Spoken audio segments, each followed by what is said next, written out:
Vam començar de zero, parlar amb els amistats, amb l'altre, escolta, mira que hem muntat una associació, sí, doncs ja estic d'acord, mira, a mi m'apunta, a mi ja m'agrada, però a mi ja només el tema social, a mi el tema cultural, a mi el tema esportiu. Pues això d'una associació de voluntari és una cosa molt simple i a la seva vegada molt complicada. La palabra voluntario es muy amplia, pero también lleva un fondo que es servir a los demás en cualquiera de las modalidades. Amb aquest temps ja hem participat en tot tipus d'evento, no? Todo lo que nos soliciten, nosotros tenemos voluntarios permanentemente en las residencias.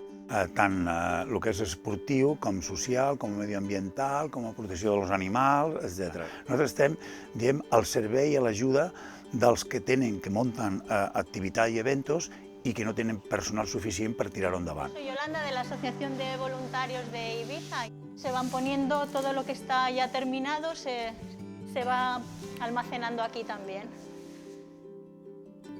Portarem un contenidor a Grècia, al refugiat, i ens han demanat voluntari per fer la classificació i ajudar. Nosaltres ja fa anys que ho hem fet altres vegades i cada vegada que necessita hi ha una entitat que és la qui l'organitza, però no té personal, no té gent. Llavors crida als voluntaris, escolta, podeu vindre 4, 6, 8, 10, els que siguin, i nosaltres allà estem participant. Y aquí tenemos la gran ayuda de los voluntarios de Ibiza, que nos ayudan a empaquetar, clasificar. Ahora mismo creo que somos unos 8, pero hacemos turnos. Hay turnos de mañana, unos turnos de la tarde, hay los voluntarios de Ibiza, más los voluntarios de esos refugiados. Entonces, entre todos, hacemos un gran grupo. Hacen una ayuda a la sociedad, pero también la persona que ayuda, la persona que es voluntaria, recompensa. A mí me encanta porque me parece que es un trabajo que ayuda a gente y te ayuda a ti también personalmente.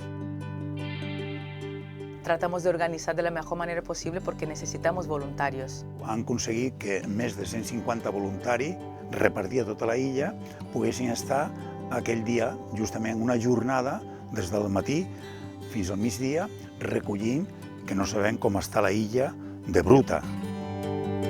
El lado ecologista es muy importante, que vamos con retraso, pero está ahí.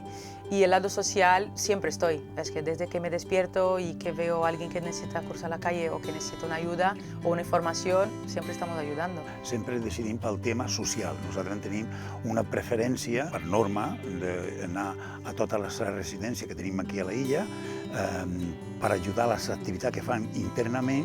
Los acompañamos a hospitales, los acompañamos a médicos, los acompañamos a bibliotecas, los sacamos de paseo. I és una satisfacció tindre una persona gran que t'ho agraeixi molt. La cara de alegría, esa cara que le ves cuando lo llevamos a los medievales, a los abuelos, y le damos un paseo por toda la parte de Ibiza, del puerto, de todo eso, lo llevamos en su silla de ruedas, lo llevamos acompañando, y esa cara no se me va a olvidar nunca. Para mí es la mayor satisfacción que tengo.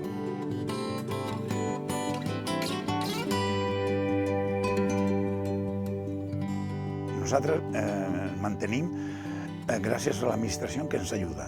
Els voluntaris fan el seu esforç, la seva dedicació, el seu horari lliure que té. Somos voluntarios, no cobramos nada, el voluntariado pone su día de trabajo.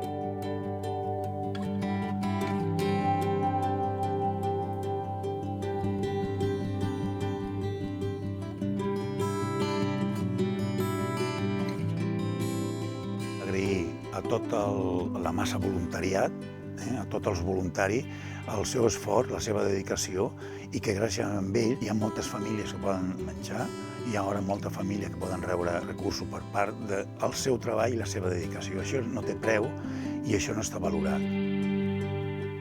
Estan reconeixent la feina que estem fent i això també és d'agrair. I nosaltres ho agraïm. Agraïm molt que hi hagi persones que vegin que persones que a coste zero estan dedicant el seu temps per millorar aquesta societat. Juntos somos más fuertes y llegamos más lejos.